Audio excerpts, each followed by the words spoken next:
Assalamualaikum warahmatullahi wabarakatuh. Jumpa kembali bersama saya Joko di West Progo Channel.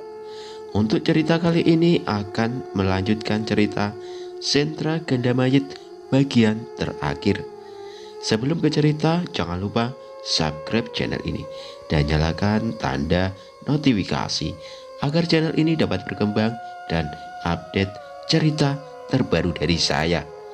Dan bagi teman-teman yang ingin membaca langsung cerita dari Kak Diyosota, akan saya cantumkan linknya di kolom deskripsi. Langsung saja kita dengarkan ceritanya. Kabut hitam terlihat memudar bersamaan dengan perginya dedemit penguasa kerajaan sentra Ganda Mayit. Gerimis masih turun membasahi tubuh kami yang tidak berdaya. Namun perlahan air yang dibawa oleh Nyai Sendang Rangu memulihkan kekuatan kami sedikit demi sedikit. Terima kasih Nyai, aku terselamatkan lagi, ucapku yang berusaha mempertahankan kesadaranku dan menatap setiap rasa sakit yang menjalar di tubuhku. Nyai Sendang Rangu pun mendekat kepadaku. Wujudnya kembali berubah, bak bidadari cantik yang seolah bersiap mengantarku ke nirwana. Sudah kukatakan, rapalkan mantra itu saat menghadapi mereka, ucapnya sambil menyeka darah di wajahku dengan selendangnya.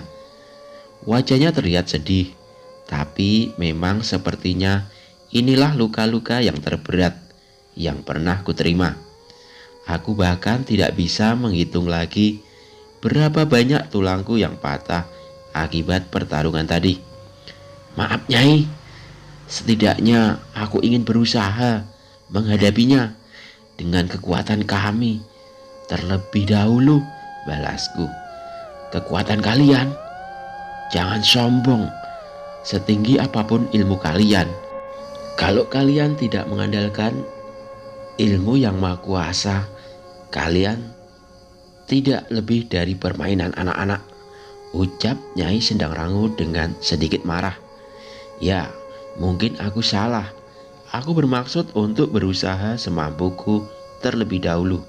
Kesalahanku, aku sudah mengetahui kengerian makhluk-makhluk itu, namun tidak berani mengambil resiko memanggil Nyai Sendang Rangu. Maafkan aku Nyai, aku masih harus banyak belajar menjadi seorang manusia yang setia mengandalkan Sang Pencipta, ucapku. Aku menoleh kepada Cahyo yang masih tertegun di bawah hujan ini. Sebuah pukulan besar untuknya ketika mengetahui bahwa pria bertopeng itu juga berasal dari desa Cahyo, desa yang seluruh warganya dihabisi oleh sosok ludruk topeng ireng yang juga membunuh orang tua Cahyo. Sudah Jul, obati luka-lukamu. Nanti biar aku bantu mencari informasi tentang pemuda bertopeng itu, ucapku berusaha menenangkan Cahyo. Nggak usah gaya kamu, yang ada kamu itu yang sudah babak belur, balasnya sambil mendekat dan berusaha mencari posisi untuk membantuku berdiri dengan posisi yang tepat. Nyai Sendang Rangu menghadang tepat di hadapan kami berdua. Sepertinya ada satu hal yang penting yang ingin ia sampaikan. 24 jam, jangan bertindak apa-apa sebelum itu, ucap Nyai Sendang Rangu seolah memberi perintah. Maksudnya apa Nyai? Tanya Cahyo. Aku akan pergi selama 24 jam. Mungkin ada cara untuk mengagalkan rencana mereka. Namun, bila kalian gegabah dan mati, tidak ada lagi yang bisa menggagalkan rencana mereka. Jelasnya, kami saling bertatapan. Sepertinya Nyai Sendang Rangu memiliki sebuah rencana. Bagaimana kalau makhluk itu menyerang lagi Nyai? Tanyaku. Yang terpenting jangan mati sebelum aku kembali, ucapnya yang segera pergi menghilang di bawah tetesan gerimis. Bersamaan itu hujan pun perlahan berhenti dan bulan purnama kembali menerangi padepokan ini. Mbah Jiwo segera menghampiri Pak Lik dan membantunya untuk memulihkan diri. Di sisi lain terdengar suara mobil mendekat ke arah kami. Itu mobil pick up milik Mas Jagat. Ia dan Dirga turun dari mobilnya dan segera menghampiri kami. "Maaf Danan, kami terlambat," ucapnya dengan cemas dan dengan bekas luka di beberapa bagian tubuhnya. Sepertinya ia juga mengalami pertarungan. "Enggak Mas, kalian tepat waktu. Andai saja Kris Dirga tidak membantu tadi, mungkin nyawa kami tidak akan selamat," balasku. Wajah Mas Jagat dan Dirga terlihat sangat cemas ketika melihat hampir seluruh padepokan porak-poranda dengan pertarungan tadi. Ada satu bangunan yang masih memiliki atap. Kami pun memutuskan untuk mengobati luka-luka kami di tempat itu. Aku menoleh ke arah Pak Lik. Ia menggendong tubuh Sena yang tidak sadar karena serangan Kironggo Gupolo untuk membawanya ke bangunan itu. Wajah Sena penuh dengan darah. "Pak Lik, Sena?" tanyaku khawatir. "Dia masih hidup, jangan khawatir," ucap Pak Lik. Aku melihat sekeliling dan benar-benar bersyukur tidak ada korban jiwa di antara kami. Ada beberapa anggota padepokan Sena yang terluka cukup parah. Pak Wajah dan Mbah Wiljan pun mulai berusaha untuk kembali berdiri dengan seluruh luka-lukanya. Pak Lik menidurkan Sena di sebuah meja kayu. Ia memeriksa denyut nadi Sena dan menutup luka-lukanya dengan obat-obatan yang disediakan oleh teman-teman Sena. "Pak, Mas Sena bisa selamat kan?" tanya Mas Tono. "Semua tergantung keteguhan hati Sena," balas Pak Lik. Pak Lik sekali lagi menggores lengannya dengan keris suka geni. Darah pun mengalir di bilah keris itu dan berubah menjadi tetesan api. Saat api itu menetes di tubuh Sena, seketika luka-lukanya mulai menutup. Namun entah mengapa, aku merasa itu saja tidak cukup. "Dia tidak sadar Pak Lik?" tanyaku. Pak Lik tidak menjawab. Ia membacakan doa pada pergelangan tangannya dan menggenggam beberapa bagian tubuh Sena sembari menggerakkan. Aku tahu Pak Lik berusaha sekuat mungkin memulihkan Sena. Di tengah kecemasan kami dan di tengah usaha Pak Lik, tiba-tiba jari Sena bergerak dan perlahan mengepal seolah termakan emosi. Tak lama setelahnya, Sena tiba-tiba duduk dan membuka matanya dengan kaget. Matanya terbelalak dan mencoba mengenali keadaan di sekitarnya. "Sena, tenang Sena," ucap Cahyo. Sena malah menatapnya dengan mengerutkan dahinya. Ia malah memperhatikan tangan dan seluruh tubuhnya. "Ini tubuh Sena," ucapnya. Tunggu, apa maksud ucapan Sena?" Ia pun menoleh pada Pak Lik. Namun kali ini ia seperti menerawang wajah Pak Lik. "Kamu Bimo Sambara, adik dari Bisma Sambara," ucap Sena dengan suara yang berbeda. Aku melihat Pak Lik berusaha untuk tidak panik. "Nggih, kula Bimo. Panjenengan sinten?" "Kowe kenal aku Ki Jaya Talun." Sontak wajah seluruh orang di tempat itu kaget mendengar pengakuan Sena. "Ki Jaya Talun, ayah Sena? Dia sudah meninggal. Aku sendiri melihat kepalanya dipermainkan oleh sinden-sinden pengabdi setan di hutan saat menuju Langgar Watu Bumi." "Jenengan benar-benar ayah Sena?" tanyaku. Ki Jaya Talun menoleh ke arahku. Kali ini ia tersenyum. Kamu Danan kan, putra Bisma? Kalau begitu, yang memanggil Senatadi Cahyo. Saya banyak mendengar cerita kalian dari Bisma, ucapnya. Sena berusaha untuk berdiri meninggalkan meja tempat ia dirawat. Jelas kami semua masih bingung dengan kesadaran yang mengambil alih tubuh Sena.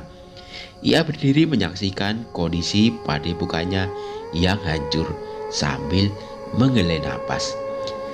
Maaf Ki, kalau Anda benar Ki Joyo Talun, bagaimana dengan Sena? Tanyaku. Jangan paksakan diri kalian. Tenanglah dan pulihkan diri kalian terlebih dahulu, balasnya. Pak Wajah mengerti maksud Ki Joyo Talun. Ia pun meminta dan Cahyo untuk duduk mengambil posisi yang nyaman. Sembari menunggu Pak Lek pulih, biar saya yang membantu memulihkan tubuh kalian, ucap Pak Wajah. Kami pun menuruti perintah Pak Wajah. Rasa sakit di tubuh ini benar-benar sulit untuk kutahan sejak tadi. Tapi aku jadi tahu hebatnya seorang Pak Wajah. Dia memiliki ilmu aksara yang sangat kuat. Di balik kesehariannya yang sering menyembuhkan seseorang, ternyata ia juga memiliki ilmu yang dapat menghadapi sosok dedemit tadi. Berarti Pak Wajah belajar ilmu pangleakan juga ya? Sejak kapan? Tanyaku membuka pembicaraan.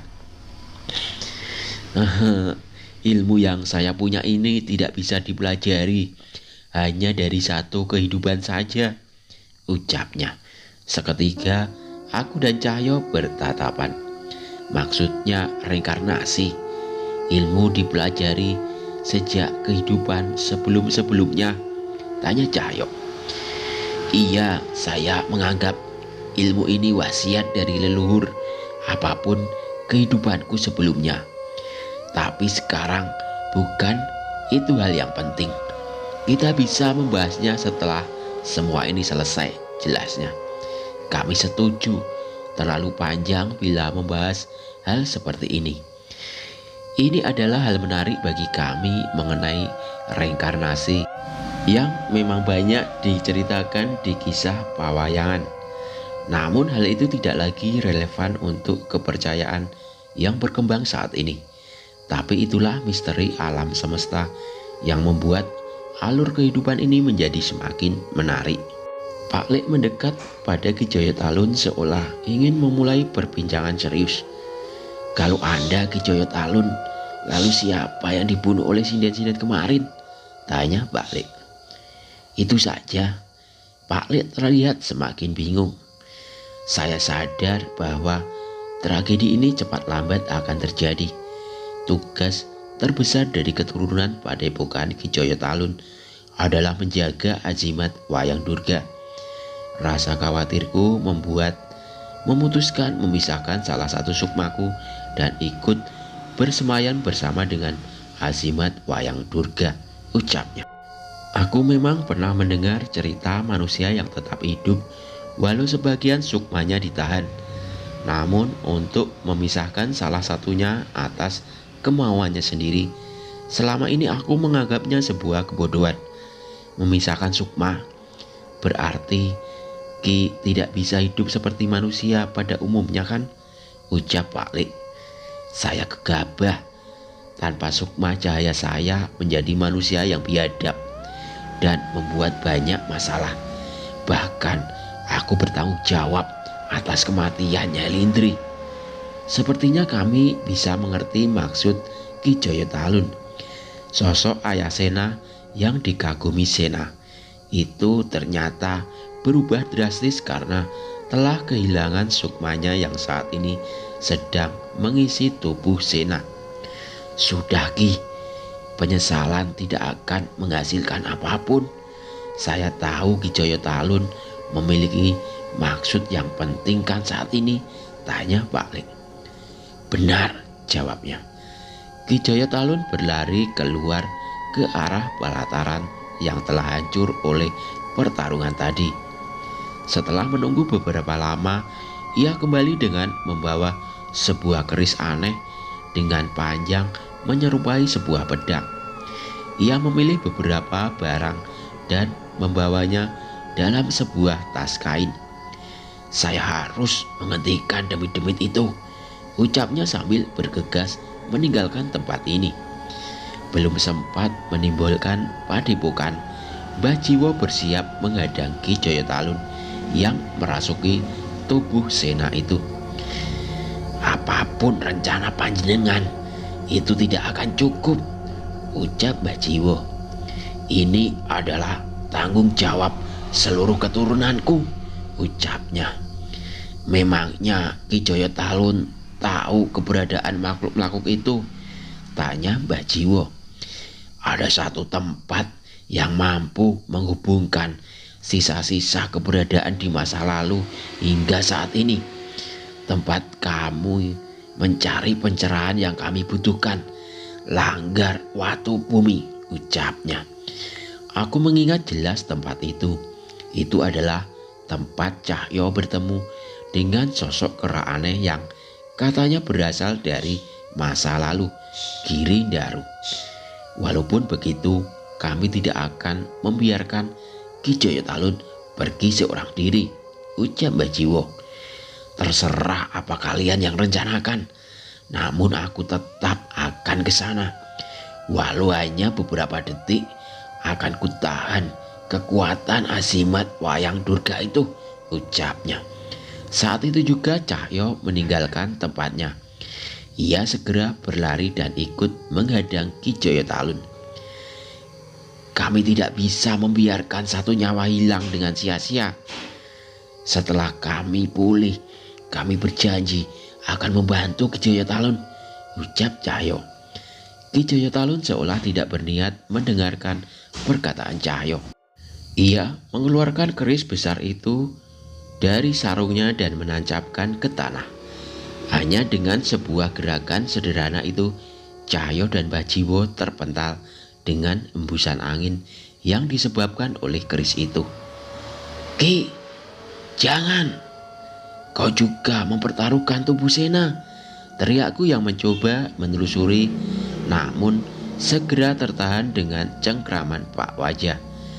Ki Joyotalun pun menatap sebentar tubuh anaknya yang ia rasuki itu. Sayangnya, ia tidak berubah pikiran. Ia segera berlari dengan cepat menuju arah sebuah hutan. Aku tahu bahwa itu adalah arah Langgar Watu Bumi. "Tidak usah dikejar," perintah Pak Lek. "Tapi Pak Lek," bantah Cahyo, "dia tidak akan mengubah keputusannya. Bila kita memaksa, itu akan menambah kerugian di pihak kita." Benar ucapan Pak Lek. Bila kami memaksa menahan Ki Joyotalun, luka kami akan semakin bertambah. Kami tidak boleh membuat langkah gegabah lagi. Setelah kepergian Ki Joyotalun, Pak Lek dan Pak Wajah berusaha memulihkan kami. Dirga dan Jagat mendengar cerita-cerita pertarungan tadi dari Mas Tono dan anggota Padepokan Sena. Sebenarnya mereka anggota Padepokan Sena bingung harus berbuat apa dengan Sena yang dirasuki Ki Joyotalun. Namun mereka yang bahkan sudah sulit untuk berdiri tidak mungkin menahan Sena. Angin berhembus begitu kencang di tempat ini. Pemandangan di sekitar bukit ini hanyalah permadani hijau dari pemandangan hutan-hutan di sekitarnya. Bukit Batu. Aku melihat kuburan bapak berada di hadapanku saat ini. Coba kamu bayangkan apa yang akan ayahmu bila ia harus dihadapan dengan kejadian itu. Terdengar suara yang sudah lama tidak kudengar. "Mbah Buto Lireng," tanyaku mencari asal suara itu. Tak lama setelahnya terlihat bayangan sosok raksasa yang sangat besar. Sosok lebih besar dari Buto Lireng saat terakhir kali ini kami temui. Ia benar sebesar bukit ini. "Bapak pasti bisa menjalankan tugas ini lebih baik." Bahkan ia bisa menyelamatkan orang-orang walaupun dengan membawa penyakitnya, ucapku sambil mengagumi betapa hebatnya sosok Bapak saat itu. Sehebat-hebatnya Bisma adalah mendidik anak sehebat dirimu. Itulah kehebatan terbesar seorang Bisma Sambara dibandingkan dengan semua ilmu lain yang ia miliki, ucap Buto Lireng. Aku senang mendengar ucapan Buto Lireng. Namun entah mengapa aku malah ingin menitikkan air mata saat aku mendengarnya. Di sini, di Bukit Batu inilah tempat di mana aku benar-benar mengagumi kehebatan Bapak.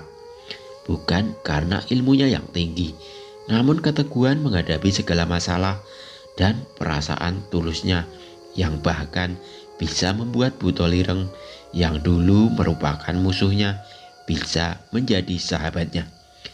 Aku ingat bah, walau sudah kalah berkali-kali tanpa pusaka dan bahkan dengan membawa penyakitnya, Bapak tetap bisa mengalahkan Ki Jaruk dalam demit itu, ucapku. Buto Lireng pun duduk bersila sambil menatapku dengan wajah yang sepertinya mulai membatu itu. Menurutmu apa yang bisa membuat ayahmu sampai berhasil walau dengan segala kekurangan itu? Tanya Buto Lireng. Ilmu, strategi, bantuan. Itu memang benar, tapi bukan itu yang menentukan kemenangan Bapak, pikirku. Memang tidak dimasuk logika Mbah. Kalau tanpa izin dari Yang Maha Kuasa, semua yang dimiliki Bapak tidak akan cukup untuk mengalahkan Ki Jaruk, jawabku. Nah, sekarang kamu sadar kan kenapa Bisma yakin akan tetap menang saat itu? Tanya Buto Lireng. Aku mengkaji ucapanku sendiri. Benar, bila Tuhan sudah berkehendak, kami pasti akan mengakhiri bencana ini.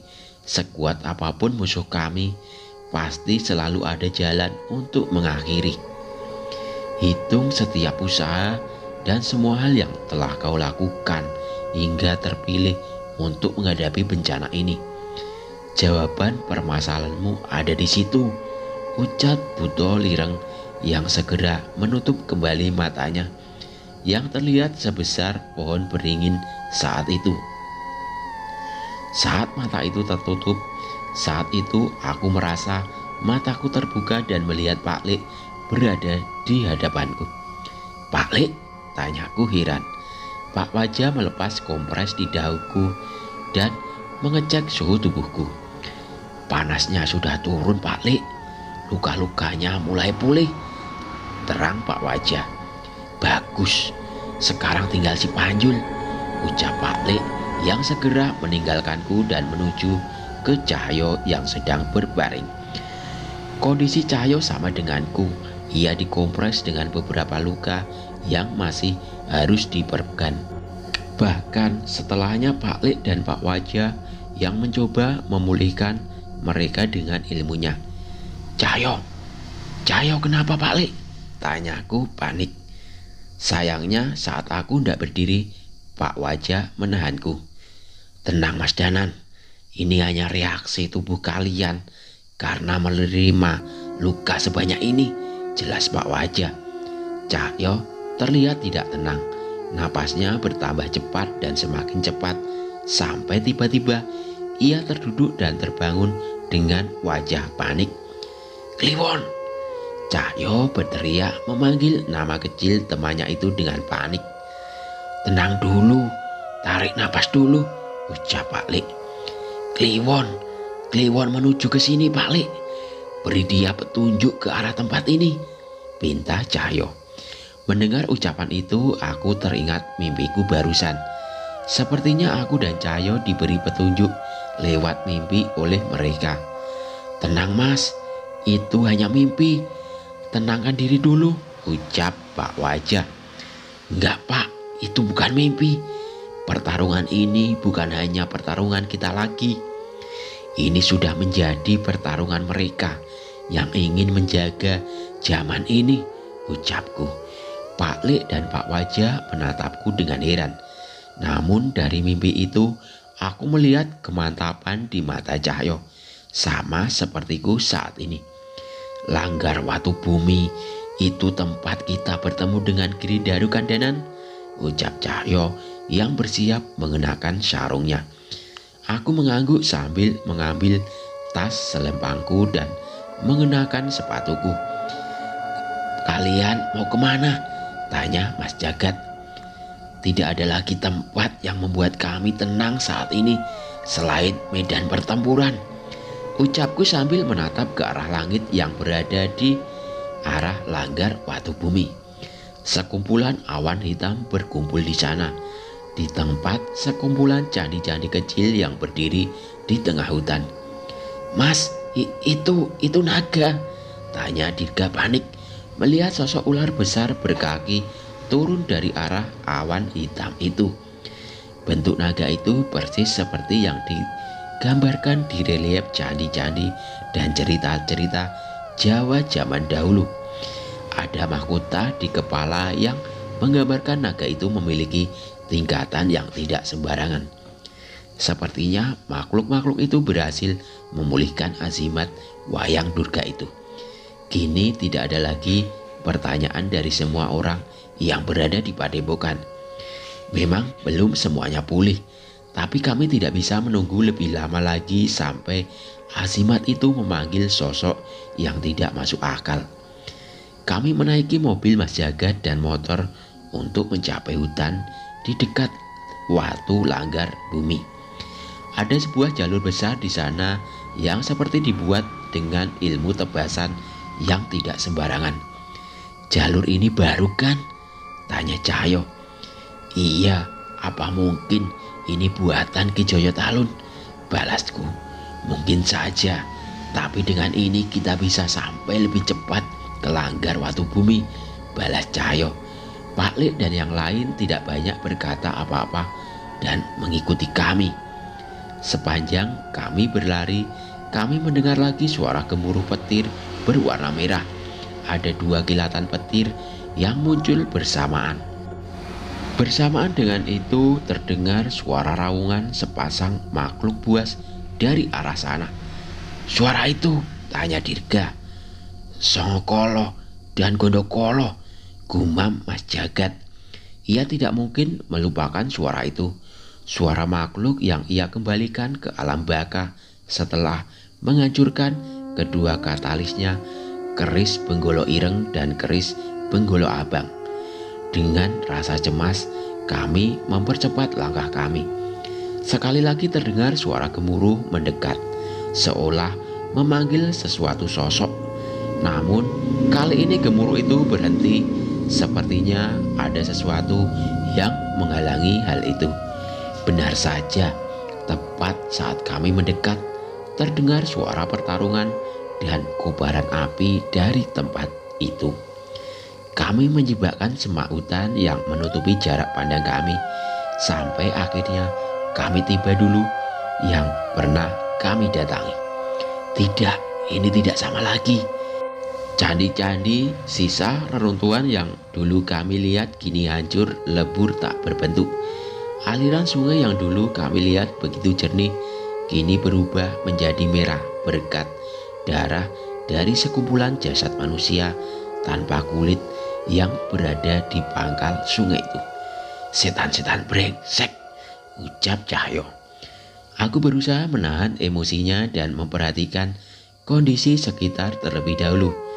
Tak hanya jasad manusia, sisa-sisa tubuh demit alas dan organ tubuh raksasa juga bergelimpangan di tempat ini. Tidak sulit bagi kami untuk mengetahui apa penyebabnya. Gelombang tebasan benda yang menyerupai pisau raksasa membantai demit-demit yang muncul dari kibasan azimat wayang Durga itu.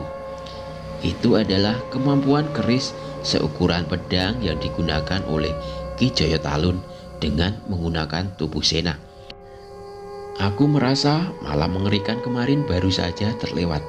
Namun saat ini langit kembali telah memerah. Semelah aliran sungai di Langgar Watu Bumi yang telah dipenuhi oleh darah. Pak Lek, Pak Wajah, dan yang lainnya bersiap. Masing-masing juga membaca doa sebelum memasuki medan pertempuran ini. Kami sudah berserah kepada Yang Maha Kuasa atas hasil dari pertarungan ini. Yang dapat kami pastikan, kami akan berusaha hingga tetes darah terakhir kami untuk menghentikan bencana ini. Demit-demit itu pun menyadari kedatangan kami. Berbagai sosok demit yang pernah kami kalahkan muncul juga di hadapan kami. Mereka yang membuat kami tersisa lagi, ucap Sengkolo pada adiknya. Sebelum mulai tugas kita, membunuh mereka adalah sebuah keharusan, tambah Gondokolo. Kedua iblis yang baru penghuni keris kembar itu bersiap menerjang. Namun beberapa bola api malah lebih dulu menyerang ke arah kami. Aku berjalan kaki dengan tenang sembari membaca mantra yang diturunkan oleh leluhur dengan keris di genggamanku. Jagat lembut boten duwe wujud. Tepat saat bola api itu menyerang, Pak Wajah yang berubah wujudnya menjadi bola api sudah mendahului dan menerjang bola api itu hingga menimbulkan ledakan di langit di atas kami. Kulo nimbali. Sengkolo dan Gondokolo menerjang dengan cepat hingga langkah kakinya menyisakan api di tanah. Namun sekali lagi sebelum serangannya mencapaiku dan Cahyo, Dirga dan Mas Jagat sudah berlari mendahului kami. 4 wujud keris Dasamuka. Dirga berteriak memecah kerisnya menjadi 4 bagian. 1 tergenggam di tangannya, satunya melayang ke tangan Mas Jagat, dan kedua sisanya melayang menyerang setan kembar itu. Mereka urusan kami Danan, ucap Mas Jagat. Surga loka, surga kayangan. Nyai Wijul, demit nenek kerdil dan kakek yang mengindom pun menghampiri kami. Ada mantra yang dibacakan dari mulutnya, namun sebuah tombak melayang ke arahnya dan kembali ke tangan Panji. Dia demit yang hampir menyelakai Rizal, cucuku di kantor, tanya Mbah Wiljan. Biar aku, eyangnya, dan Panji adiknya yang membalasnya. Ketuh mulai sampun nampani. Sergombolan anggota Padepokan Ronggo Mayit bersama pemuda bertopeng hitam itu bersiap menyerang Cahyo.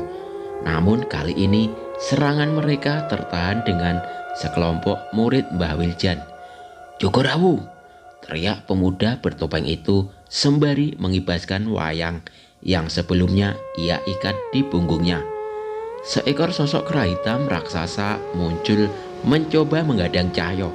Namun Mbah Jiwo sudah ada di hadapannya dengan melempar sebuah bola hitam. Serangan Jogorawu tertahan oleh kekuatan besar dari sosok makhluk besar bertubuh hitam berwajah kerbau. Ki Maisa Ombo, Cahyo, jangan kabur, aku lawanmu, teriak pemuda bertopeng itu. Dendammu itu urusanmu, masalah remehmu bukan yang terpenting saat ini, ucap Cahyo sambil terus berjalan bersamaku. Ia mencoba mengejar Cahyo, namun Pak Lek menahan serangannya dan mengempaskannya cukup jauh dari arah Cahyo.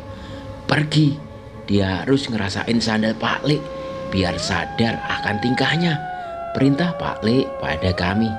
Aku ingin tertawa, namun kali ini situasinya benar-benar tidak memungkinkan. Masih ada 3 sosok mengerikan yang ada di hadapan kami. Dewi Ular Purba, Ki Ronggo Kupolo yang sedang mengendalikan azimat Wayang Durga, dan sosok naga hitam besar bermahkota yang baru saja dipanggil oleh mereka. Tekan aksa, tekan sedanten. Hujan turun deras bersamaan dengan kibasan ekor Dewi Ular Purba yang mengarah kepada kami. Namun serangan itu tertahan hanya dengan lirikan Nyi Sendang Rangu yang tiba-tiba berada di hadapan kami. Hanya hembusan angin yang tersisa dari kibasan ular itu. Aku tidak pernah mengerti kenapa laki-laki tidak tahan menunggu sebentar saja, ucapnya sambil menatapku dan Cahyo. 2 ekor besar yang berasal dari Dewi Ular Purba dan naga hitam itu bersiap melenyapkan kami. Namun sebelum kami bersiap, Nyi Sendang Rangu tersenyum dan menahan kami berdua. Ekor ular itu terpental hanya dengan sosok seekor kera kecil berubah wujud menjadi roh sang panglima kera alas Wanamarta. "Kliwon," ucap Cahyo tersenyum. Satu lagi, ekor naga hitam itu menerjang kami dari langit. Ekor naga itu semakin besar dan semakin besar. Tapi sekali lagi ketika akan menghadapi kami, Nyai Sendang Rangu mengibaskan selendangnya dan serangan itu tertahan oleh sosok yang sangat besar. Aku tersenyum. Itu adalah sosok raksasa penguasa Bukit Batu. "Mbah Butolireng," teriakku. Dia menoleh seolah memberi salam padaku. "Jangan berlebihan, mantramu belum selesai," ucap Butolireng mengingatkanku. Benar, masih ada beberapa bait lagi. Aku akan meneruskannya. Tiba-tiba gempa besar melanda sekitar kami. Dari beberapa tempat terlihat angin topan menjalar ke arah kota. Kami bingung dengan apa yang terjadi. Berbagai ilmu, ledakan, kabut hitam, dan api terlihat di sekitar kami. Belum pernah aku melihat pertarungan seperti ini sebelumnya. "Lanjutkan pertarungan kalian bila ingin benar-benar menghancurkan tanah ini," terdengar sosok wanita yang berwibawa dari cahaya hijau yang muncul dari arah selatan. "Letusanku mampu menghancurkan pulau ini. Apa kalian mau mendahulunya?" Kali ini suara sosok cahaya merah terdengar dari arah barat. "Hutanku sudah mampu menghilangkan peradaban. Apa itu yang ingin kalian ulangi saat ini?" Suara itu terdengar seperti suara hewan buas dari cahaya hitam dari arah timur. "Kalau kalian teruskan, energi sebesar ini bisa mempengaruhi alam.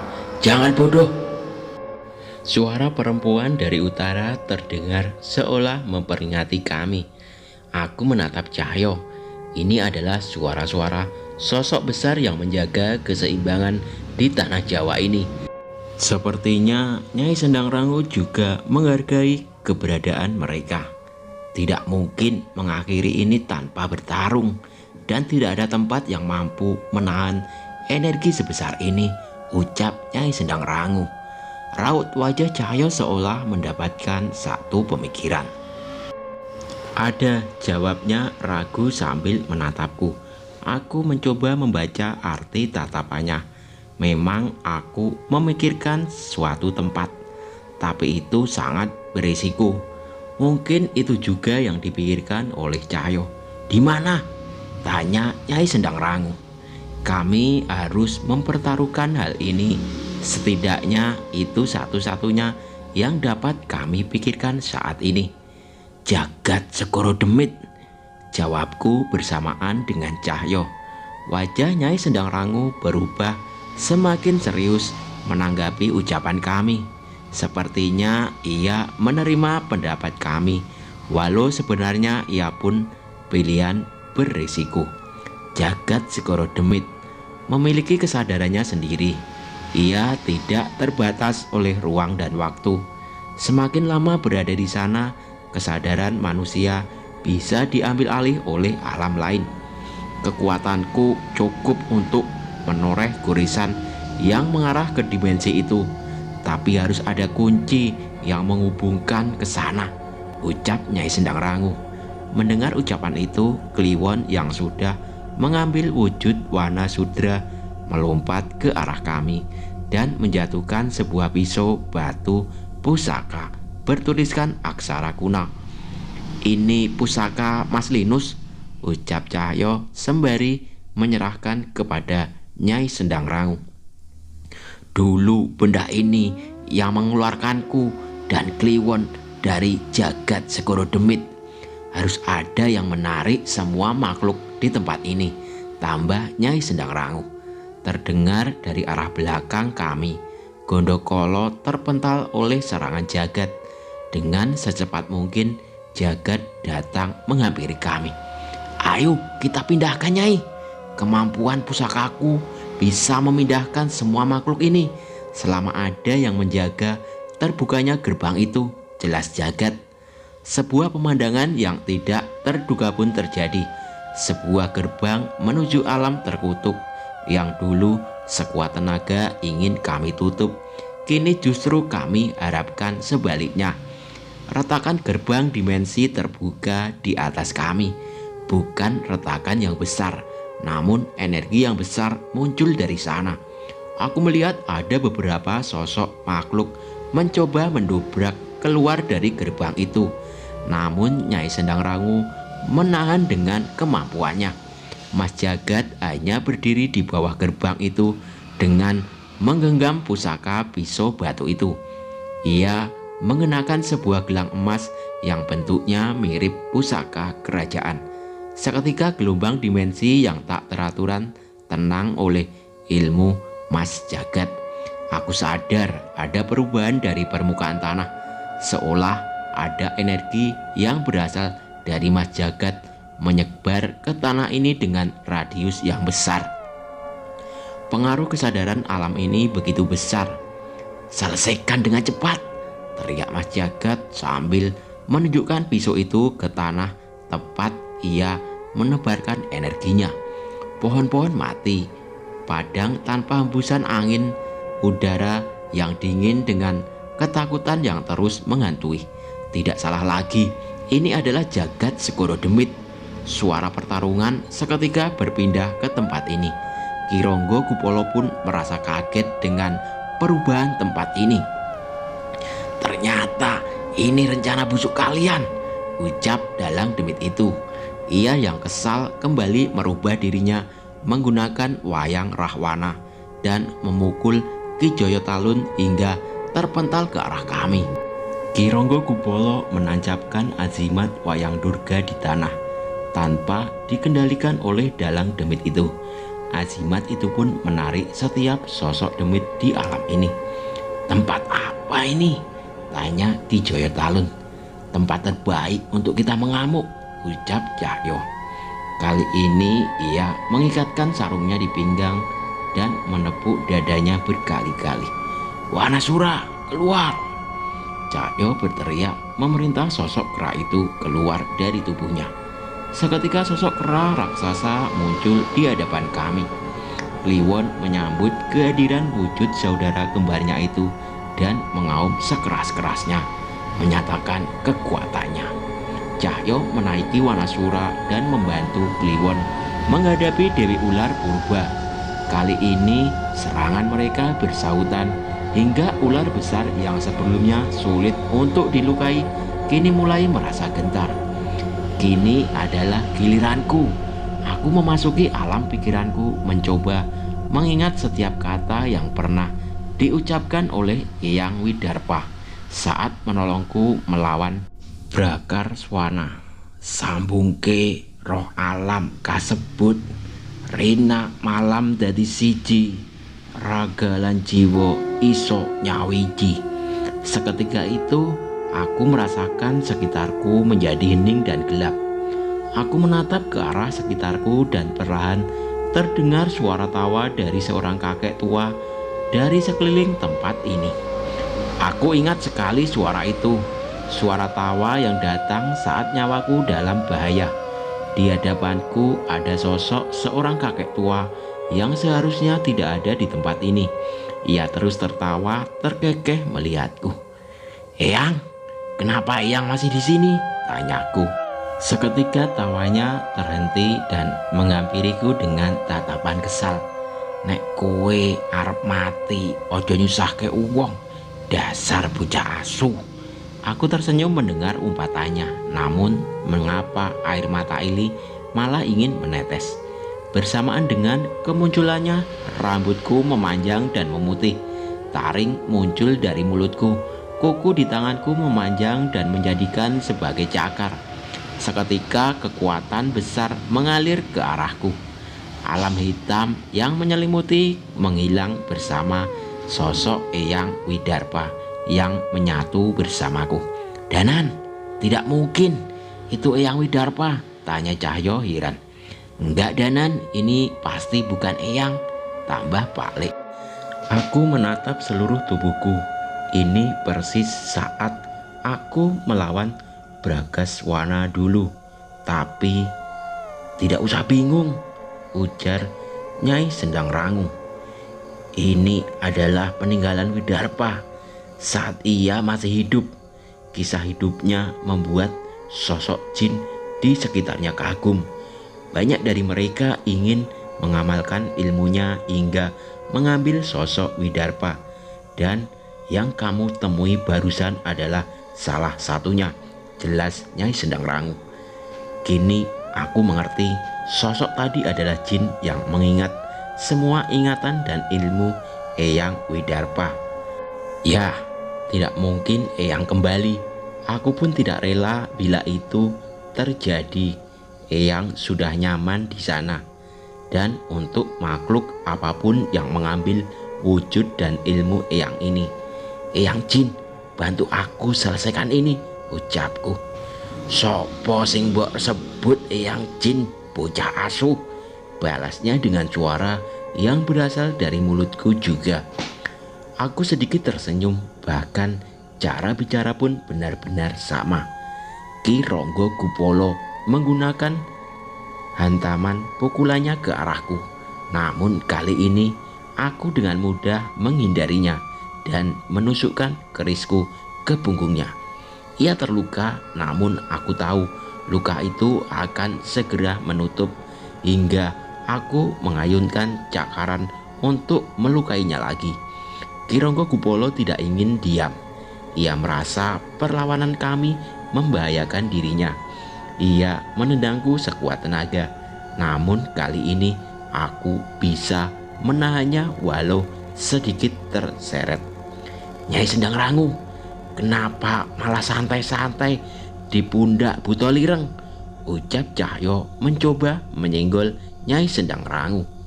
"Bocah berisik, kalau aku ikut bertarung, kesadaran kalian akan segera diambil oleh alam ini.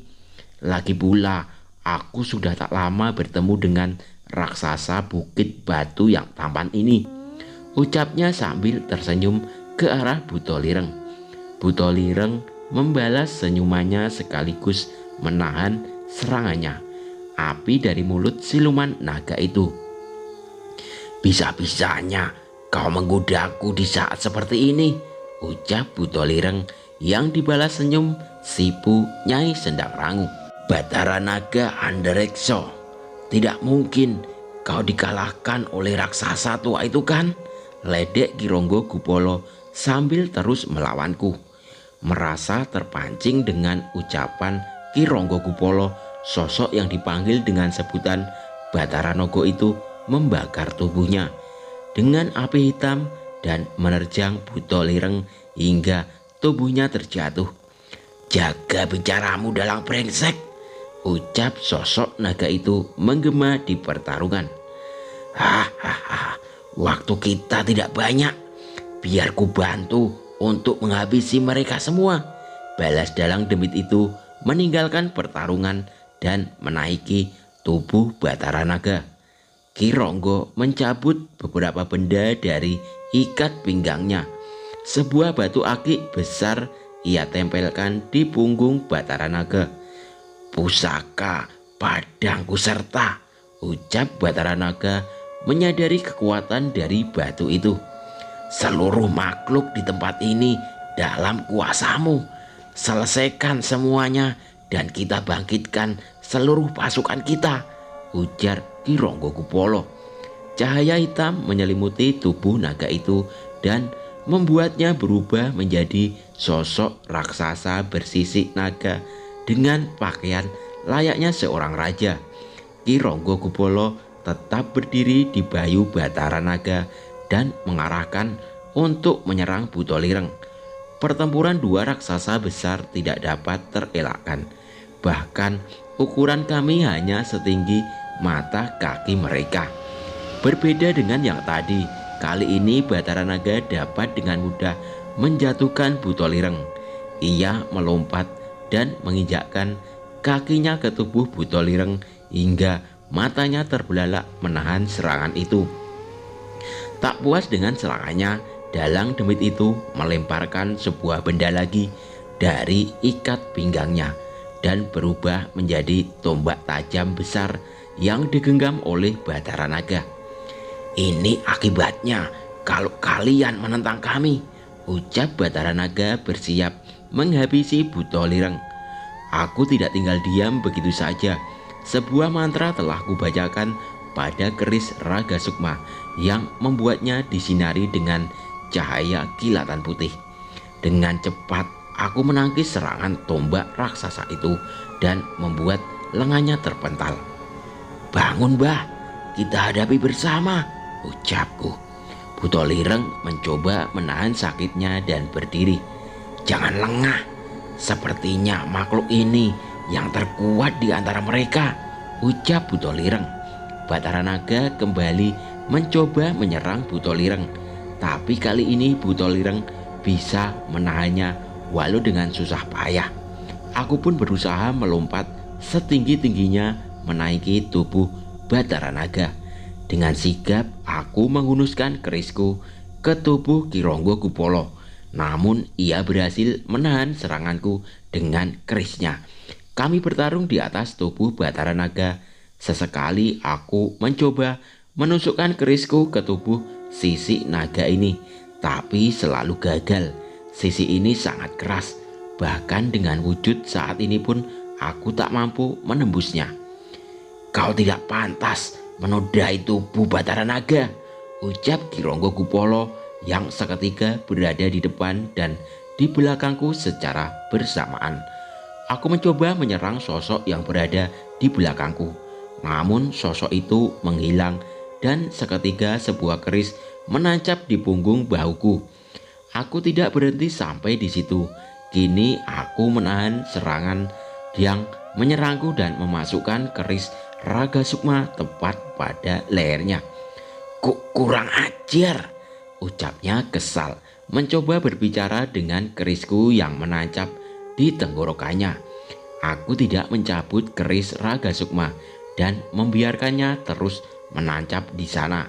Dengan tanganku yang menyerupai cakar, aku mencabik-cabik tubuh Ki Ronggokupolo, daging demi daging hingga tidak ada organ yang tersisa di tubuhnya. Aku tidak yakin itu akan menghabisinya, namun setidaknya itu memberikan waktu. Saat Ki Ronggokupolo tak berdaya, aku memisahkan ragaku dan melayangkan sukmaku ke arah mata Batara Naga dan menancapkan wujud gaib keris Raga Sukma. Nyai Sendang Rangu yang sadar dengan strategiku menangkap tubuhku yang terjatuh. "Sewu geni sukma langit, pati geni samber nyowo," aku mengucapkan sebuah mantra yang terdapat dari ingatan dari wujud ini.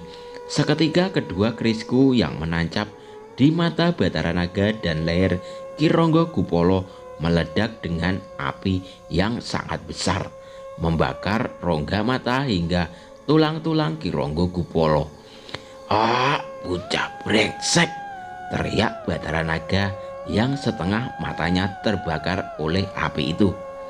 "Tidak buruk, bocah," ucap Buto-Lireng sambil menghantamkan pukulan pada Batara Naga hingga kehilangan keseimbangan.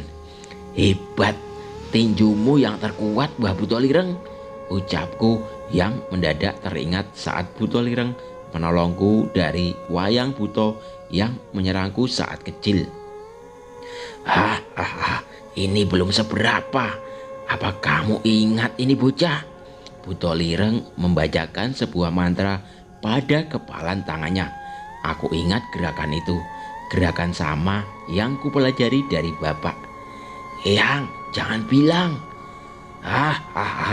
Bukan, kamu saja yang mempelajari ilmu dari Bisma," ucap Buto-Lireng seolah ingin memamerkan serangannya itu. Aku pun tidak mau kalah dan membacakan mantra serupa pada genggaman tanganku. Tepat saat Bathara Naga hendak kembali berdiri dengan Ki Ronggo Kupolo mulai pulih, kami melancarkan serangan itu. Ajian Lebur Saketi, sebuah pukulan jarak jauh dalam wujud terkuat yang pernah ada, kini dilontarkan oleh Buto-Lireng ke tubuh Bathara Naga dan membuatnya terpental. Serangan itu bersamaan dengan mendaratnya seranganku di tubuh Ki Ronggo Kupolo. Darah hitam bermunculan bagai hujan dari mulut Bathara Naga dan Ki Ronggo Kupolo. Naga tua, sudah cukup. Tolong aku hentikan semua ini, ucap Ki Ronggo Kupolo yang mulai kewalahan. Aku harus mengajarnya berkali-kali. Ini adalah gerakan Eyang Widarpa yang selalu ia gunakan untuk membantai demit alas. Tidak kuberikan sedikit kesempatan untuk tubuhnya beregenerasi. Wanasura dan Wanasudra terlihat mengamuk. Ia menjadikan Dewi Ular Purba itu sebagai bulan-bulanan. Ada yang aneh dengan kedua tubuh kera raksasa itu. Seluruh tubuh mereka dipenuhi perhiasan seorang panglima.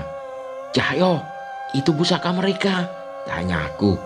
Cahyo yang menaiki tubuh Wanasura tertawa mendengar pertanyaanku.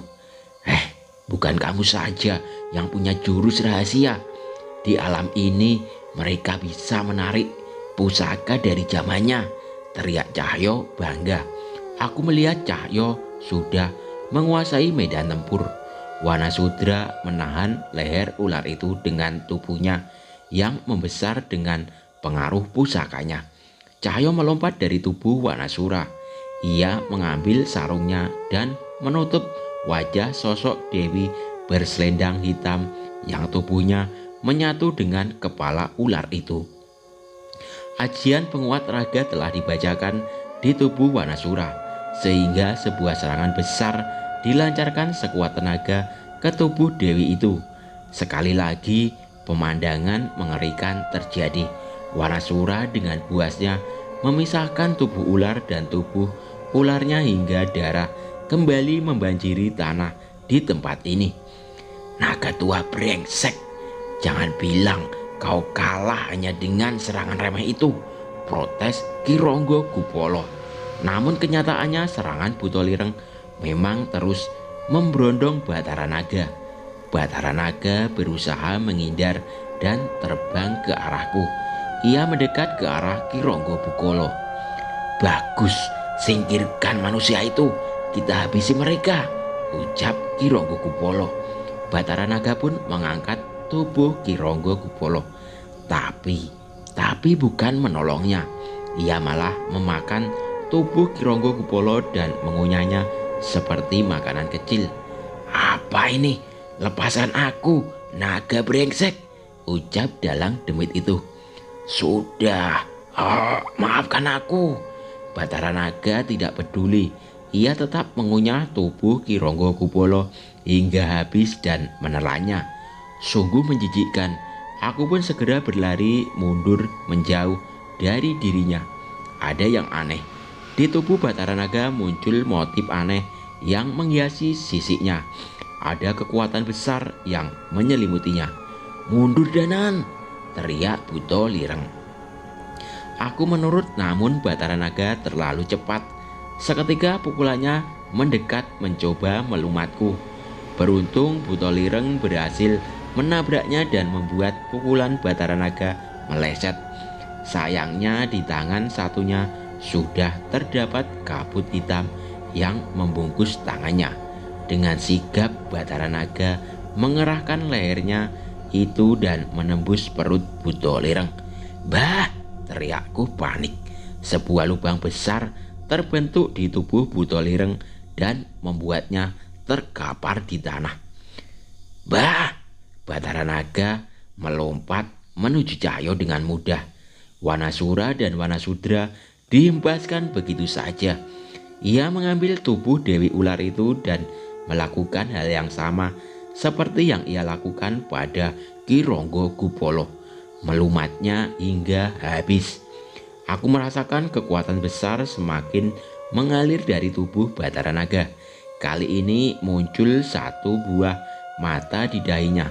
Entah bagaimana kami harus melawan sosok sekuat itu. Mas Jagat terlihat kesulitan melawan Gundokolo dengan sebagian tenaganya yang terkuras karena memindahkan kami. "Mas Jagat, mundur!" teriak Dirga yang sadar pertarungannya sama sekali tidak seimbang. Sayangnya Gundokolo sudah melemparkan bola api hitam ke arah Jagat. Ia menahan dengan salah satu wujud keris Dirga, namun tidak berhasil. Seketika sebagian lengannya terbakar oleh api itu. Pak Wajah terjatuh dalam wujud rendahnya. Bola api di langit bersiap menghantamnya dan menciptakan sebuah ledakan besar. Pak Wajah berhasil menghindar, namun lukanya tampak serius. Entah mengapa seketika posisi terbalik. Dirga berusaha menahan Sengkolo dan Gondokolo seorang diri. Aku tahu dengan jelas itu tidak akan lama. Buto-Lireng tidak bergerak. Kini raksasa itu berada di hadapanku dan Cahyo. Lengannya yang kembali menghitam bersiap menyerang kami. Inilah serangan yang dapat melubangi tubuh Buto-Lireng dengan mudah. "Danang, minggir!" teriak Cahyo. Sayangnya itu tidak mudah. Lengannya terlalu besar dan cepat. Dalam jarak beberapa meter, kepalan pukulan itu hampir menutupi seluruh penglihatanku. Aku berpikir serangan itu akan menghabisiku. Namun tepat sebelum serangan itu mendarat, tiba-tiba ada sosok yang menarik tubuhku. Ia membawaku menghindari serangan itu dengan halusnya dan menghindari setiap aliran energi yang menyelimuti serangan itu. Aku selamat, bukan dengan gerakan besar. Aku selamat hanya beberapa puluh senti dari kepalan besar itu. Saat itu juga aku menoleh ke arah sosok yang menyelamatkanku. Danan?" tanya Cahyo. "Iya, Nyai Jamprong," ucapku memastikan bahwa sosok yang menyelamatkanku adalah nenek tua yang dulu pernah menjadi musuh kami. "Jangan cepat mati, bocah. Kalian masih harus memastikan cucuku hidup di dunia yang aman," ucapnya. Sebuah energi besar membuatku menoleh ke arah energi itu. Itu adalah api hitam besar menerjang ke arah Dirga yang berasal dari kedua demit kembar Songkokolo dan Gondokolo. Dirga berhasil mengalihkan arah bola api itu dengan kerisnya. Namun seketika Songkokolo sudah di hadapannya mendaratkan sebuah pukulan yang membuatnya terkapar. "Dirga!" teriak Pak Lek yang segera meninggalkan pertarungannya. Namun jarak mereka tidak terlalu jauh. Sayangnya Sondokolo sudah bersiap menghabisi Dirga. Tapi serangan makhluk itu tertahan ketika ada seseorang yang melompat, menginjak wajah setan itu dan mengalihkan serangannya. Dia seorang anak muda yang sepertinya umurnya tidak terlalu jauh dari Dirga dengan sarung yang dikalungkan di bahunya. "Guntur, kamu Guntur kan?" tanya Dirga. "Maaf telat, repot juga kalau pergi sama nenek-nenek," ucapnya santai. Dirga pun berusaha berdiri dan mendekat ke arah Guntur. "Sudah Guntur, terima kasih atas bantuanmu. Sekarang segera cari tempat yang aman. Makhluk ini bukan setan biasa," ucapnya. "Lah, gak mau, udah jauh-jauh sampai sini malah disuruh ngumpet," balasnya. "Jangan nekat, setan itu gak bisa dikalahkan seperti demit alas biasa," larang Dirga. Songokolo tidak ingin mendengar perbincangan mereka berdua dan kembali menghantamkan tinjunya. "Aku mungkin tidak punya pusaka istimewa seperti dirimu, juga tidak punya kekuatan makhluk sakti seperti Wanasura," ucap Guntur. Saat itu pukulan Songokolo hampir mendarat di tubuh Guntur. Namun ia menghindar dan mengalihkannya hanya dengan tendangan yang kurasa juga telah diperkuat dengan ilmu kanuragan. Tapi aku punya ilmu bela diri yang diturunkan langsung dari nenek-nenek yang enggak kalah tua dari pusakamu, lanjut Guntur bersamaan dengan sebuah kerikil mendarat di kepalanya. Nenek apa katamu? Tanya Nyai Jamprong yang jauh yang mendengar ucapan Guntur. Enggak bah, maksudnya nenek pendekar, teriak Guntur sambil mengelus kepalanya yang terkena lemparan kerikil Nyai Jamprong. Ngomong macam-macam, tak sampluk mulutmu, teriak Nyai Jamprong dari jauh. Dirga terkagum dengan apa yang dilihatnya. Guntur berhasil menghindar dan mengalihkan semua serangan Songokolo dan Gondokolo dengan ilmu bela dirinya. Hampir tidak ada satupun serangan yang mengenainya. Di satu sisi Nyai Jamprong juga sama. Ia mengalihkan semua serangan Batara Naga sehingga kami terhindar dari serangan yang bahkan mampu menggetarkan gunung itu. Pak Bimo, aku butuh kekuatanmu, ucap Bajiwo tiba-tiba. Sepertinya merekalah satu-satunya yang berhasil memenangkan pertarungan di sini. Terlihat dari sosok Jogorawu yang kembali berubah menjadi sebuah wayang. Sebentar lagi akan datang, ucap Bajiwo. Apa maksudmu Bajiwo? Tanya Pak Lek yang juga berhasil membuat pemuda bertopeng hitam itu terkapar. Salah satu keahlian seorang penempa pusaka adalah memanggil bahan yang akan ia tempa. Sebentar lagi benda itu akan datang. Aku butuh bantuan Pak Bimo dan keris Sukageni, ucap Bajiwo. Benar saja, tak berapa lama terlihat sebuah benda besar dari langit hitam di jagat Segoro Jemit jatuh menimpa sekumpulan demit yang melawan kami. Itu meteor? Tanya Mbah Wiljan. Ini batu yang kupanggil dari alam ini. Sekarang tancapkan seluruh pusaka kalian di batu ini, perintah Bajiwo. Tidak ada satupun dari kami yang mengerti apa yang dimaksud oleh Bajiwo. Tapi saat itu semua segera melarikan diri dari musuh-musuhnya dan menancapkan pusakanya ke batu meteor itu. Keris Sukageni, keris Mbah Wiljan, tombak Lembu Warok, keris Dasamuka, hingga pusaka milik anak buah Mbah Wiljan. Terakhir Mbah Jiwo membakar semua benda itu dengan korek api pusaka berukiran kuno yang ia bawa. Seketika meteor itu menyala membara, mengeluarkan api yang berwarna putih yang menyala membara. Pak Bimo, saat batu ini meledak, kendalikan ledakannya seperti mengendalikan geni Barloka, ucap Bajiwo. Meledak? Benda ini bisa membunuh kita semua, tanya Pak Lek. Untuk itu ilmu Pak Lek diperlukan. Maaf, aku tidak memiliki cara lain, ucap Bajiwo. Pak Lek pun berusaha mengerti, namun kecemasan tetap terlihat di matanya. Sementara yang lain mengulur waktu. Pak Lek membacakan ajian pemanggil geni Barlokanya dan menyatukan apinya dengan batu meteor itu. Dalam hitungan detik batu itu semakin membara. Seluruh udara di alam ini seolah merasuk ke dalamnya dan meledak dengan keras. Api besar berterbangan menyambar Songokolo dan Gondokolo. Seketika tubuhnya terbakar dengan cepat menjadi abu. Api itu juga membakar Nyai Wijul dan berbagai demit yang berada di alam itu. Batara Naga tidak bisa menghindar dengan ukurannya.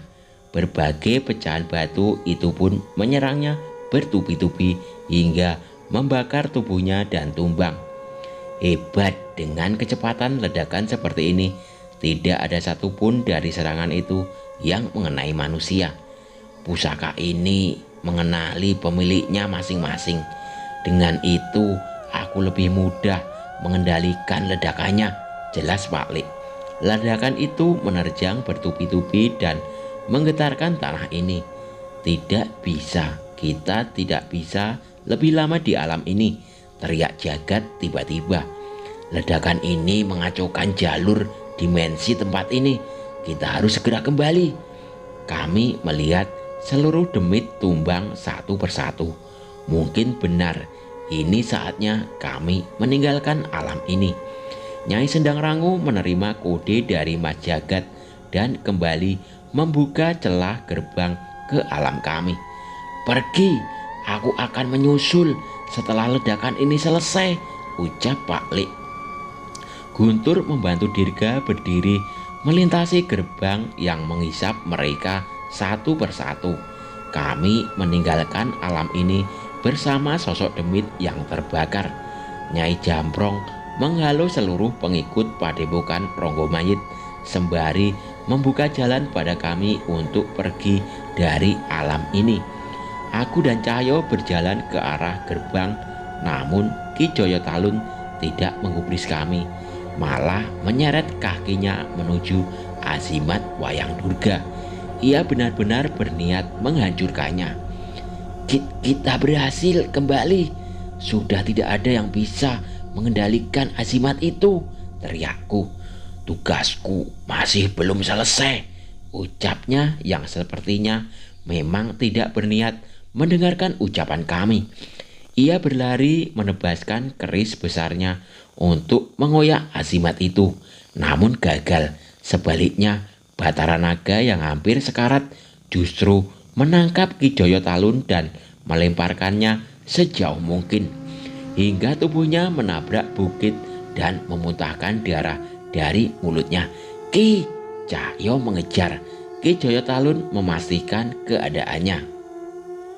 Jangan berani-beraninya kau sentuh azimat itu, ucap Batara Naga yang masih berusaha berdiri. Danan, cepat, teriak Nyai Sendang Rangu yang mempertahankan gerbang itu. Aku menoleh ke arah sekitar. Hampir semua sudah meninggalkan tempat ini. Hanya tersisa Pak Lek yang mempertahankan ledakan ini. Panjul, Danan, tinggalkan tempat ini, teriak Pak Lek yang mulai melepas batu meteor itu yang ledakannya mulai mereda. Aku menoleh pada Cahyo.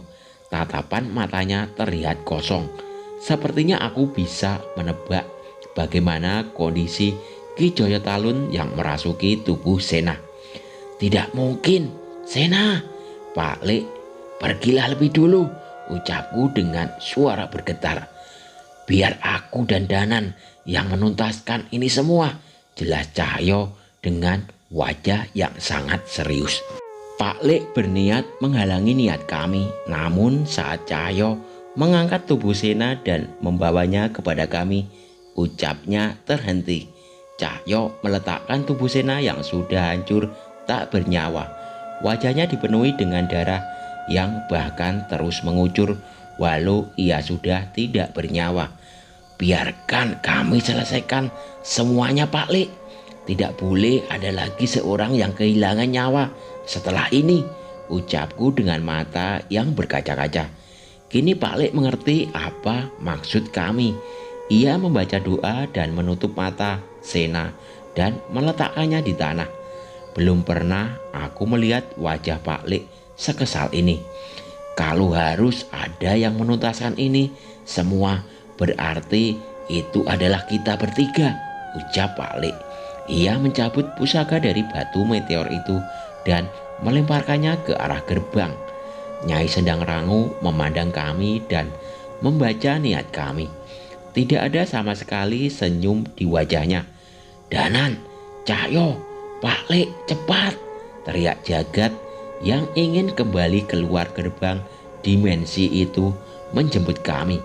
Namun seolah mendukung niat kami, Nyai Sendang Rangu menutup gerbang itu hingga Jagat dan yang lain kembali ke alam kami. Kematian kalian akan lebih mengenaskan dari orang bodoh itu, ucap Batara Naga sambil mengambil azimat Wayang Durga yang besar ukurannya. ternyata sangat pas di genggamannya. Ia mengibaskan beberapa kali hingga memanggil sosok siluman ular dari alam ini. Aku dan Pak Lek segera menerjang makhluk-makhluk itu bersenjatakan keris Raga Sukma dan keris Sukma Geni. Kilatan putih dari kerisku dan api hitam dari keris Sukma Geni mewarnai medan pertempuran saat ini. Hujan deras menetes seolah restu sedang rangu membantu pertarungan kami untuk mempertahankan kesadaran kami. Pak Lek, datang lagi siluman berwujud manusia anjing, peringatku. Pak Lek pun menyadari kedatangannya dan segera menghabisi makhluk itu dengan bilah hitam dari kerisnya. Batara naga di belakangmu, perintah Pak Lek. Pukulan bergeser mengarah ke arahku dari belakang. Aku mengingat gerakan Nyai Jamrong tadi dan membaca aliran kekuatan pukulan itu dan menghindarinya setipis mungkin. Hahaha, terdengar suara tawa lemas Buto Lireng. Suaranya semakin lama semakin mengecil. Akhirnya aku bisa melihat aksi duo pendekar Sambara lagi. Tidak ada lagi penyesalanku setelah ini. Suara Mbah Buto Lireng semakin lemah dengan tubuhnya yang sama sekali tidak bisa digerakkan. Aku mendengar ucapan itu segera sembari terus bertarung. Air mataku menetes tertutupi dengan derasnya hujan dari Nyai Sendang Rangu. Bertahanlah sebentar lagi, Mbah, ucapku saat melihat jalan sudah terbuka. Cahyo bersama Wanasura dan Wanasudra melompat menerjang Batara Naga yang sudah penuh luka dan mengajarnya sekuat tenaga. Danan, jangan lupa kunjungi makam ayahmu di Bukit Batu. Ada burung jalak kecil yang akhir-akhir ini sering hinggap di batu nisan ayahmu, gumam Buto Lireng sambil sedikit tersenyum. Nyai Sendang Rangu mendekati Buto Lireng dan beristirahat di bahu raksasa yang sangat besar itu. Pak Lek berusaha tegar sembari memanggil Geni Barloka untuk membakar satu lagi mata Batara Naga. Jurus pamungkas Buto Pendekar Sambara pembakar angkara Geni Barloka. Pendekar Bimo Sambara, sebenarnya aku suka nama jurusmu itu. Bahkan aku hafal hingga saat ini, ucap Buto Lireng lagi. Mendengar ucapan itu, seketika ketegaran Pak Lek terkoyak. Ia mengusap air mata dengan tangannya sembari terus bertarung. Mbah Buto, kalau Rahwana punya kisah cinta sejati, maka kami juga punya kisah legenda raksasa Bukit Batu Pelindung Bumi, Buto Lireng, ucap Cahyo yang sedari tadi menyeka air matanya dengan sarungnya. Ada sebuah ilmu yang kurindukan, ilmu andalan ayahmu, mantra yang mematikan untuk lawannya, namun hembusan anginnya membuatku merasa tenang, ucap Buto Lireng. Aku mengerti ilmu yang ia maksud. Mungkin tidak ada salahnya aku menggunakan ilmu bapak yang hampir tidak pernah kugunakan ini. Sebuah mantra kubacakan tepat ketika Batara Naga menyerangku. Layaknya puisi yang tak terhenti mengalun, aku membacakan mantra yang menimbulkan angin besar di sekitar kami. Gambuh rumekso, pukulan Batara Naga yang sudah mulai melemah terpental dengan angin yang datang dari jurus ini. Sisa anginnya berembus dengan tenang ke arah Buto Lireng dan membuatnya semakin tersenyum. Api sisa ledakan meteor tadi terbawa terbang bersama dengan angin gambuh rumekso. Danan, arahkan azimat itu, ucap Pak Lek. Benar, api ini berasal dari korek api yang bisa membakar azimat itu. Aku pun mengarahkan api itu ke arah azimat Wayang Durga yang digenggam oleh Batara Naga dan membakarnya perlahan. Tidak, kerajaan terkuat di Setra Gandamait harus bangkit, umpat Batara Naga. Namun Pak Lek tetap mempertahankan api itu dengan ilmunya agar tetap menyala. Cahyo menepuk pundakku seolah memberi isyarat untuk mengakhiri pertempuran ini. Pak Lek membakar kami dengan geni barloka untuk memulihkan kekuatan kami, walau hanya sedikit. Sementara aku dan Cahyo menaiki tubuh Wanasura dan Wanasudra. Kerisku sudah dipenuhi kilatan cahaya putih, sementara Cahyo sudah menggunakan ilmu penguat raga pada dirinya dan kedua kera raksasa sahabatnya itu. Hanya kematian yang menunggu kalian di tempat ini, ucap Batara Naga yang ternyata masih bisa berdiri dan menghadang kami. Ia menyelimuti lengannya dengan kekuatan hitam, mencoba menahan kami. Namun sebelum ia sempat menyerang, sukmaku sudah terpisah dengan ragaku dan membelah lengan Batara Naga. Belum sempat bereaksi, seketika Wanasura mendekat dan menghantamkan serangannya tepat di bagian leher Batara Naga dan melompat ke belakang makhluk itu. Saat ragaku kembali menarik sukmaku, Wanasudra melemparkan tubuhku ke arah Batara Naga, tepat ke arah jantungnya. Ini serangan terakhir. Aku melesat bagaikan kilatan putih menembus jantung Batara Naga hingga berlubang di belakang Wanasura dan Cahyo sudah bersiap menangkap tubuhku. Seketika Batara Naga tidak bergerak dan jatuh ke tanah. Matanya yang sudah terbakar dan berbagai luka di tubuhnya membuatnya benar-benar tidak berdaya. Setan-setan dari Santra Gendamayit lainnya akan membalas kalian, ucap Batara Naga yang kesadarannya mulai menghilang bersama tubuhnya yang menghitam seperti arang yang rapuh. Mengetahui pertarungan telah usai, kami pun menghampiri Butolireng yang sudah tidak mampu lagi bergerak. Aku tahu ilmu Pak Lek pun sama sekali tidak mampu untuk menolongnya. Kalian tahu kenapa Butolireng tidak pernah meninggalkan Bukit Batu, ujar Nyai Sendang Rangu. Kami menggeleng sambil menitikkan air mata. Selain karena menyukai tempat itu, Butolireng dikutuk bahwa ia akan menghadapi kematiannya saat meninggalkan Bukit Batu.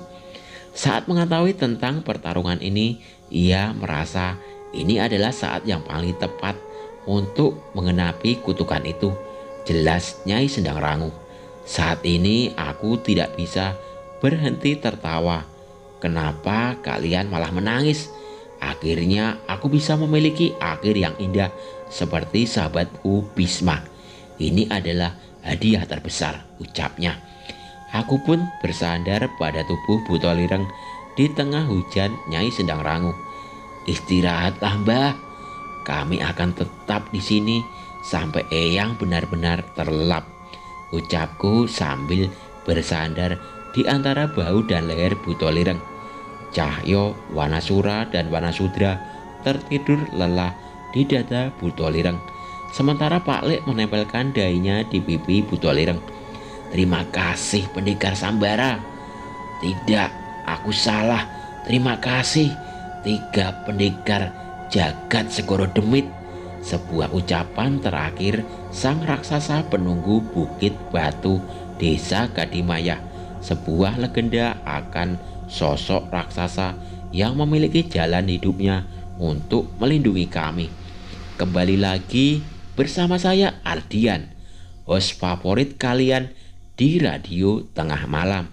Sebuah gempa besar yang berpusat di perbatasan Jawa Tengah terasa hampir oleh setengah penduduk Pulau Jawa. Penyebab gempa masih misterius. Namun beberapa pendengar Radio Tengah Malam mengirim cerita menarik nih. Kalian percaya dengan adanya sosok lain yang hidup berdampingan dengan manusia atau alam lain yang bersanding dengan alam manusia?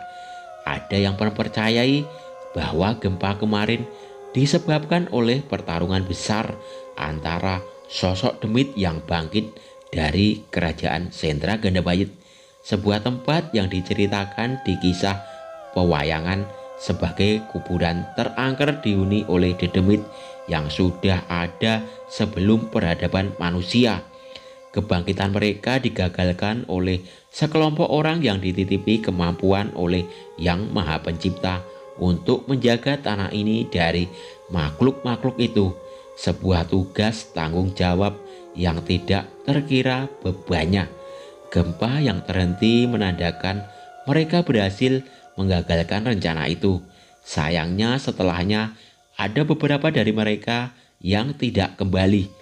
Yang pertama adalah pewaris dan pemilik padepokan Ki Joyo Talun, seorang dalang muda bernama Ki Joyo Sena. Kini padepokan tersebut telah hancur porak-poranda oleh pertarungan itu. Dan ketiga orang lainnya, mereka adalah teman-teman yang menolong saya saat kejadian di pabrik gula dulu. Cahyo, Paklik, dan Danan, orang-orang hebat yang tidak pernah bisa diam melihat orang lain yang membutuhkan bantuan dari mereka.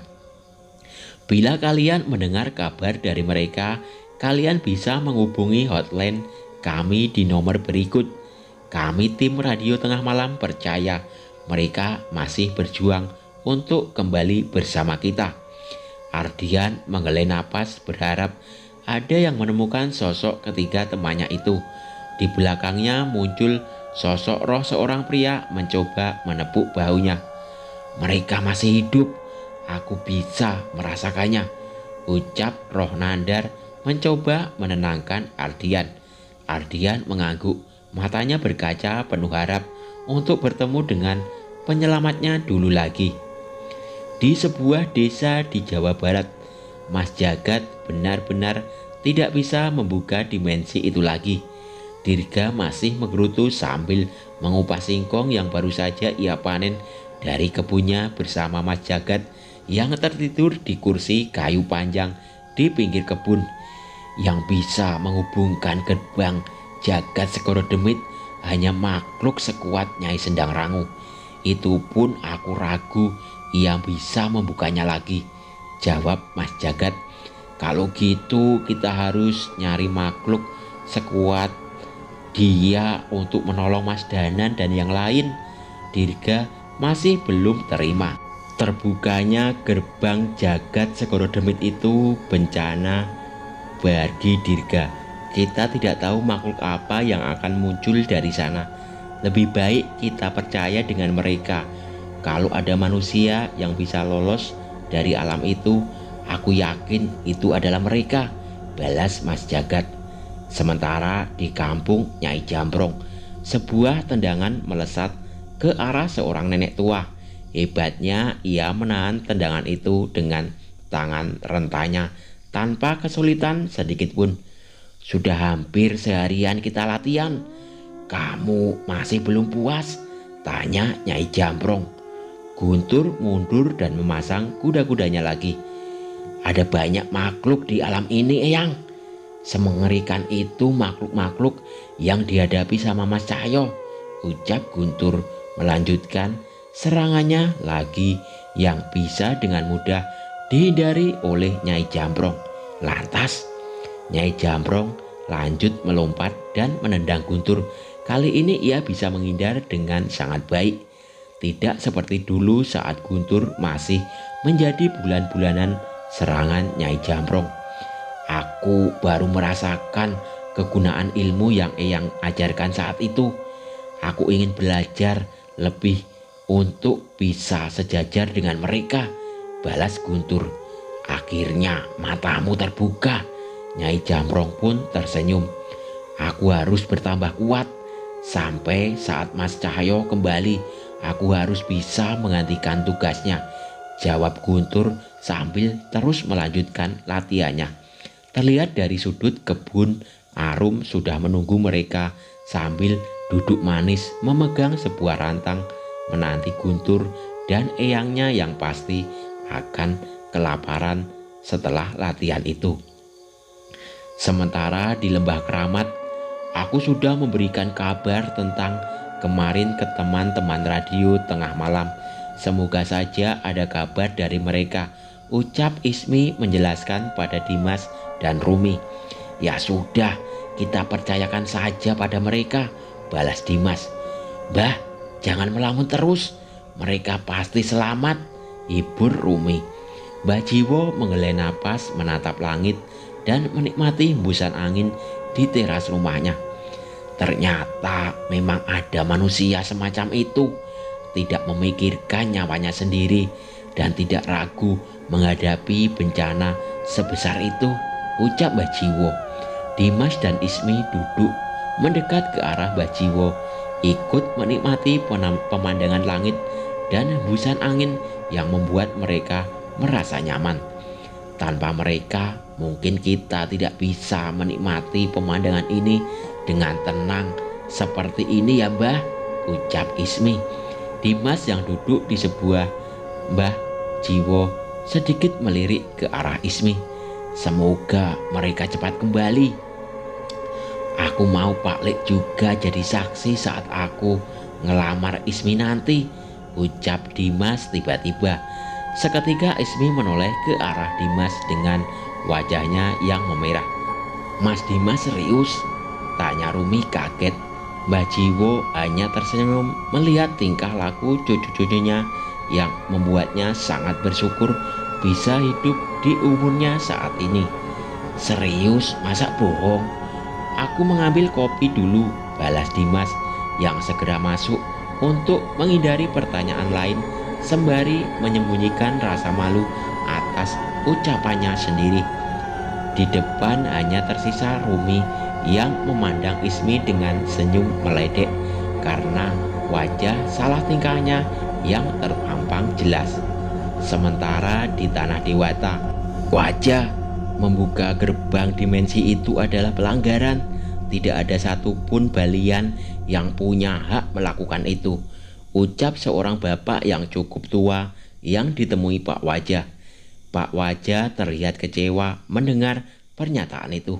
Tapi Wi, alam ini berhutang pada mereka. Aku tahu ilmu Bali dan Jawa masih berhubungan erat. Hanya Melik setingkat Wilah yang bisa membantu mereka, pinta Pak Wajah. Walaupun kamu sudah kuanggap saudara sendiri, aku tidak punya hak untuk melakukan hal itu. Hanya ada satu buah serat lontar yang memiliki petunjuk alam ini, dan aku tidak bisa menyerahkannya padamu. Orang itu segera mengenakan kasutnya dan berdiri meninggalkan pendopo pura tempat mereka berdialog. Mbah Wajah terlihat kecewa, entah ia harus mencari petunjuk kemana lagi. Orang tadi adalah kenalannya yang paling mumpuni yang mungkin bisa menolong Danan dan Cahyo.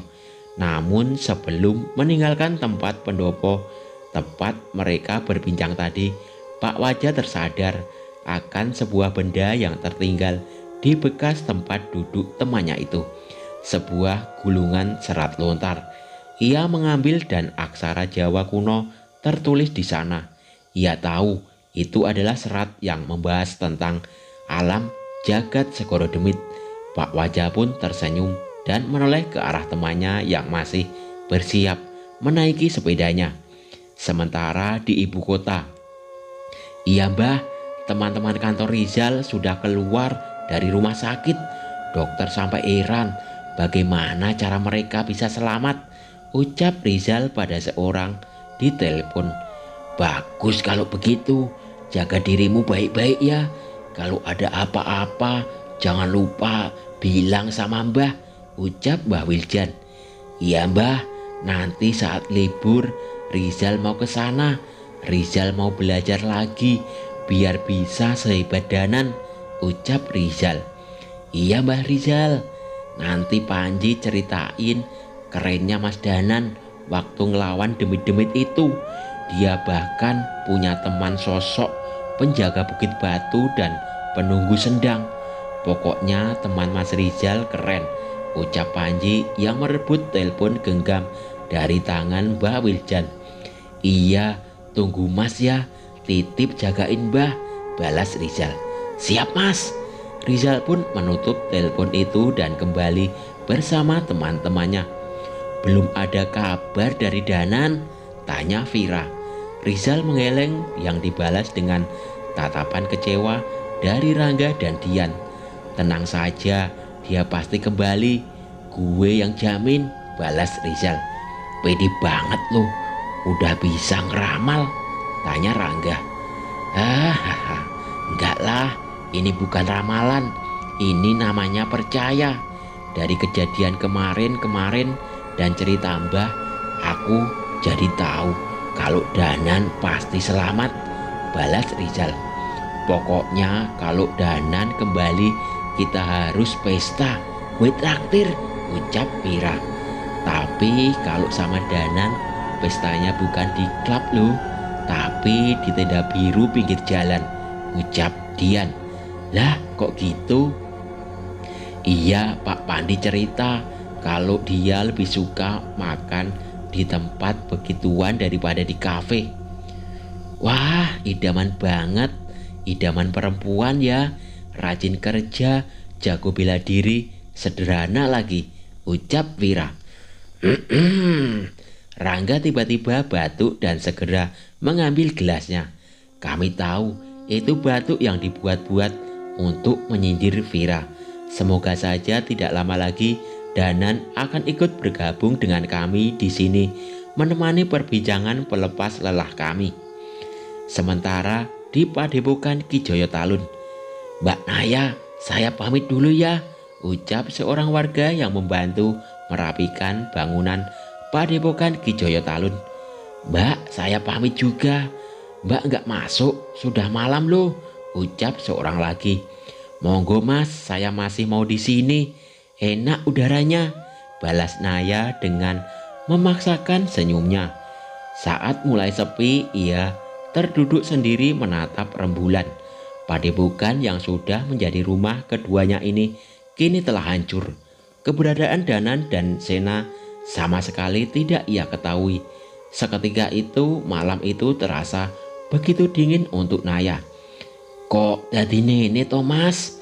keluhnya pada dinginnya malam saat itu. Naya terus menyeka air matanya dan berusaha untuk tegar. Ia pun menyembunyikan kesedihannya itu dan berdiri bersiap membantu orang-orang yang berada di dalam. Sebelum sempat masuk, terdengar suara sepeda motor dari seseorang membonceng seorang anak perempuan. "Mas Jatmiko, kok tumben?" tanya Naya. "Iya nih, si gendis aneh banget. Katanya minta ketemu Mbak Naya, mau ngajak ke pendopo desa," ucapnya. Naya menoleh kepada gendis yang segera turun menggandeng Naya. "Ayo Mbak Naya, ikut gendis." "Emang ada apa Cak Ayu?" tanya Naya. "Ikut aja dulu, ajak teman-teman yang lain juga," paksa gendis.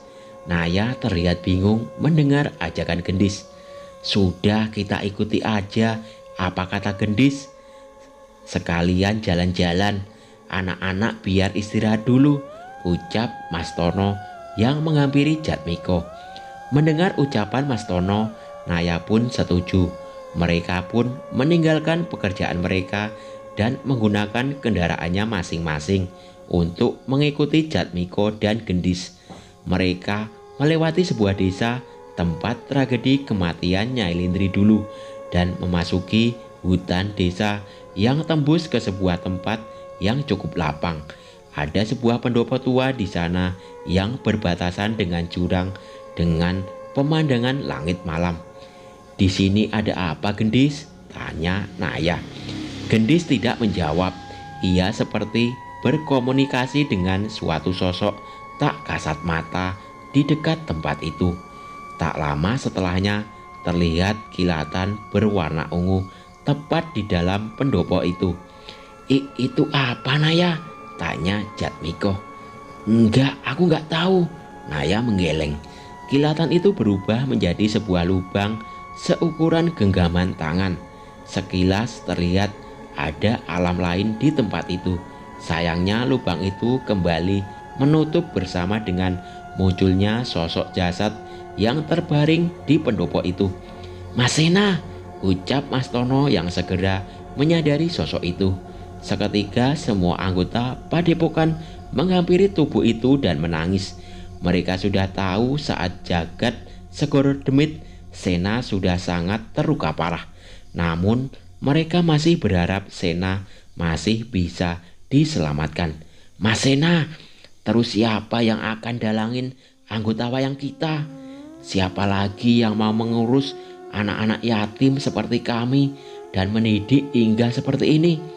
Aku belum siap ninggalin padepokan. Berbagai tangisan terdengar di tempat itu.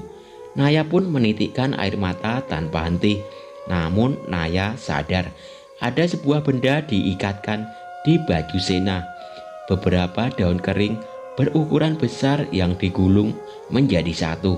Ia mengambil daun itu dan melihat ada tulisan di atasnya. Untuk Naya, mohon maaf Mas belum bisa menepati janji Mas. Sepertinya Mas harus berjuang sedikit lagi untuk melihat wajah ayu Dik Naya lagi. Dik Naya nggak usah khawatir, di sini ada Cahyo, Pak Lek yang tak henti-hentinya membuat Mas Danan tertawa. Ada juga Nyai Sendang Rangu yang mulai ketahuan bawelnya setelah cukup lama kami berpetualang bersama. Makanya Dik Naya nggak boleh sedih. Mas Danan dan yang lain pasti akan mencari jalan keluar dari alam ini secepat mungkin. Pokoknya suatu cara terbaik yang tidak memberi hal buruk di alam kita. Kalau boleh Mas nitip ibu, sering-sering telepon dia ya. Mas akan lebih senang kalau Dik Naya mau mampir nemuin ibu. Tolong bilang ke ibu agar tidak usah khawatir. Anaknya ini sudah sehebat ayahnya. Dan tolong titipkan pesan serupa untuk bule juga. Oh iya, Mas sudah ingat. Waktu itu di desa Kadimaya, Bapak dan Pak Lek ngajak aku keliling desa menyembuhkan beberapa warga yang kesurupan. Saat Pak Lek dan Bapak lagi ngerjain Cahyo, ada seorang anak kecil menangis sendiri di kebun di belakang. Itu Naya kan? Kamu masih ingat enggak? Itu waktu Mas Danan metiin bunga cempaka yang ada di depan dan makein di telinga Naya. Pas Mas bilang kamu cantik, kalau pakai kembang itu kamu tersenyum. Tangisan Naya langsung terhenti. Setelah itu Naya ngajak Mas Danan nyari kembang lebih banyak, sampai Mas Danan dimarahi bapak karena pulang kemalaman. Sekarang hutang Mas lunas ya. Kalau Naya tahu bunga cempaka atau yang sering Mas sebut dengan kembang kantil itu berarti sebuah ikatan loh. Mungkin itu juga yang membuat Naya terus mengingat Mas Danan. Dan semoga ikatan itu juga menghubungkan kita hingga pertemuan kita nanti. Saat itu air mata menetes di daun kering itu. Ingat Mas Danan, ingat, Naya ingat itu semua, ucap Naya sambil berusaha menahan tangisnya. Naya ingat semua pertemuan kita sejak kecil, karena Naya tahu Tuhan meninggalkan rasa ini pada Naya dengan maksud yang indah. Naya akan juga berjuang sama seperti Mas Danan. Naya nggak akan cengeng. Naya tunggu Mas Danan sampai Tuhan mempertemukan kita lagi. Gendis mendekat ke arah Naya dan memeluk Naya. Naya meresponnya dengan mengelus kepala Gendis dan tersenyum di dalam tangisnya. Ia pun mengusap air matanya dan memanggil teman-temannya. Mas Tono, Naya mau ke desa Kadimaya, ucapnya tiba-tiba. Desa Kadimaya, desanya Ki Darubaya, tanya Tono memastikan. Naya mengangguk. Seluruh teman-teman Sena ikut berkumpul mendekati Naya. Naya mau belajar sama Nyai Kirana. Suatu saat Naya lebih pintar. Naya akan mengajarkan ilmu yang Naya punya di padepokan ini, ucap Naya. Saat itu seluruh teman-teman Sena saling menatap dan berbincang satu sama lain. Kami ikut Naya. Kami juga ingin belajar banyak dari Ki Darubaya. Saat sudah memiliki kemampuan yang pantas, kita bangkitkan lagi padepokan Ki Joyo Talun, ucap mereka. Naya tersenyum.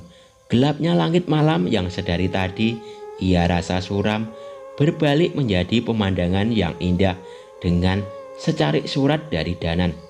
Sentra Ganda Mayit. Sekarang nama itu tidak lagi mengenai sebuah tempat yang menyeramkan, bukan sosok demit yang dibicarakan saat manusia berbicara tentang tempat itu. Kisah sejarah mengerikan tentang sentra Ganda Mayit hanya tersisa di jagat pewayangan. Saat ini sentra Ganda Mayit dipercaya merupakan tempat di mana roh manusia mulai perjalanan ke alam baka untuk menjadi harum atau disucikan.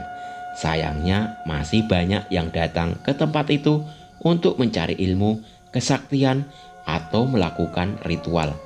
Keberadaan orang-orang seperti itulah yang akan terus dimanfaatkan oleh jin atau dedemit untuk menyesatkan manusia dari jalan yang seharusnya.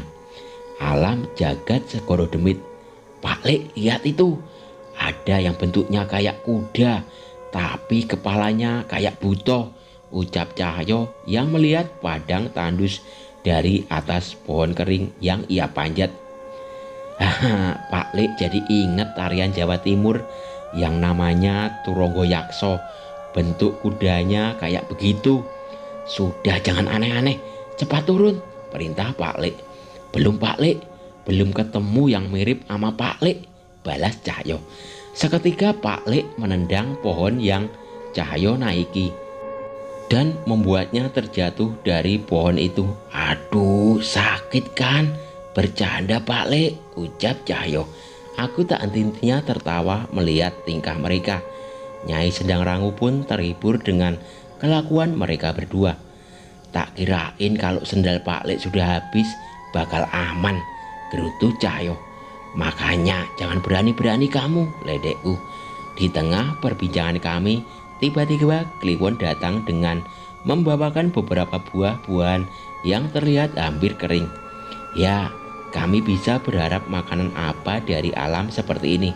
Sepertinya Kliwon cukup hebat, bisa menemukan sesuatu yang bisa kami makan untuk bertahan hidup di tempat ini. Gerombolan demit itu sudah pergi. Ayo kita lanjut, ajak Nyai Sendang Rangu. Wanasura pun kembali keluar dari tubuh Cahyo dan Kliwon seketika kembali ke wujud kera raksasanya. Kami semua menaiki tubuh mereka dan melanjutkan perjalanan. Entah apa yang akan kami temui lagi setelah ini. Apakah jalan kembali menuju ke alam kami, atau malah sebuah petualangan baru di sentra jagat segoro demit.